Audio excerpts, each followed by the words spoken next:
শ্রী ঠাকুর সত্যানন্দের মাতৃদেবীর দেহরক্ষার সময় ঘটেছিল অলৌকিকত্বের অদ্ভুত প্রকাশ। মাতা কাশীশ্বরী ছিলেন কলকাতার কাশীপুরের বাড়িতে। শ্রী ঠাকুর সিউড়ি চলে এসেছেন মা ভবতারিণীর নির্দেশক্রমে।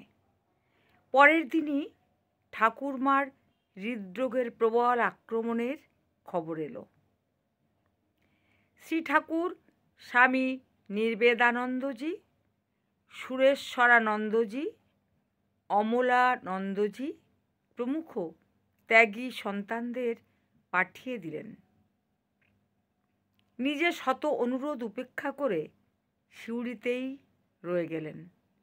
ওদিকে কাশীশ্বরী দেবীকে জিজ্ঞাসা করা হলে দৃঢ়ভাবে বারণ করেছেন তার গোপালকে, অর্থাৎ ঠাকুরকে ডেকে পাঠাতে। অসুখ খুব তাড়াতাড়ি বাড়াবাড়ি অবস্থায় পৌঁছেছে। ফোনে শ্রী ঠাকুর নির্দেশ পাঠিয়েছেন নাম খুব জোরে চালিয়ে যেতে। সকলে মনের জোর ঠিক রেখে খুব নাম করে চলেছেন। ঠাকুরমা ঠাকুরের লকেট হাতে ধরে দেখালেন, গোপাল সবসময় আমার কাছে আছে। শেষ মুহূর্তে ফোনে নির্দেশ এলো, কেউ ভেঙে পড়বে না, খুব নাম করে যাও। নির্দেশ পালিত হচ্ছে। এমন সময় ঠাকুরমা একটা সামান্য ঝাঁকুনি দিয়ে উপুড় হয়ে মা ভবতারিণী ও শ্রী ঠাকুরের মূর্তির চরণে শেষ প্রণামের ছন্দে লুটিয়ে পড়লেন, যেন মিশে গেলেন ভবতারিণীর সঙ্গে অথবা ঠাকুরের সঙ্গে।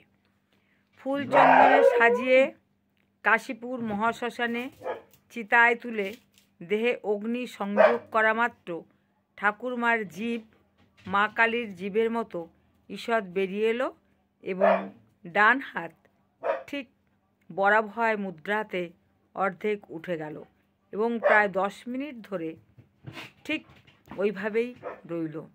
যারা চোখে দেখল তারা আশ্চর্যে হতবাক হয়ে রইল সারাক্ষণ। 10 মিনিট পর হাত ধীরে ধীরে নেমে গেল, মুখও বন্ধ হয়ে গেল। শেষ মুহূর্তে স্বরূপ প্রাপ্তির প্রমাণ এমনটি আর কোথায় মেলে?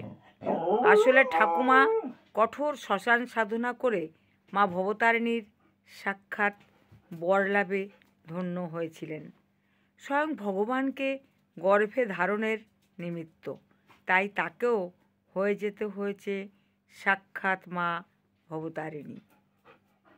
আর ঠাকুর, যিনি সর্বজ্ঞ সর্বদর্শী স্বয়ং ভগবান, তিনি সিউড়িতে বসেই চোখ বুজে দেখেছিলেন গর্ভধারিণী জননীর শেষ যাত্রার দৃশ্য।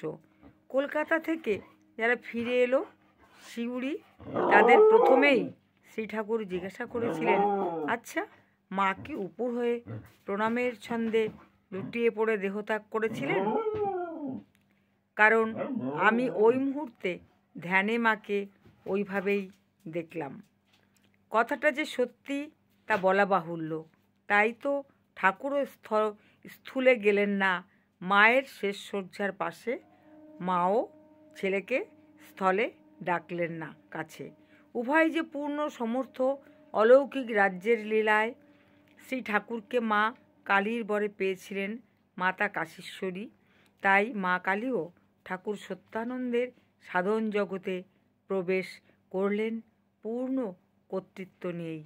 শ্রী ঠাকুর যখন নির্বিকল্প ধ্যানে সমাধিস্থ থাকতেন, বেশিরভাগ সময় ভাবতেন এইভাবেই একদিন নির্বিকল্প ভূমিতে মহাসমাধি অবস্থায় দেহ ছেড়ে দেব। সেই সময় একদিন হঠাৎ অলৌকিকভাবে এসে পড়লেন মা ভবতারিণী। নমস্কার, পাঠ করে শোনালাম স্বামী মৃগনানন্দের অলৌকিক কৃপাময় সত্যানন্দ থেকে। ভালো লাগলে বন্ধুদের থেকে একটা লাইক আশা করি।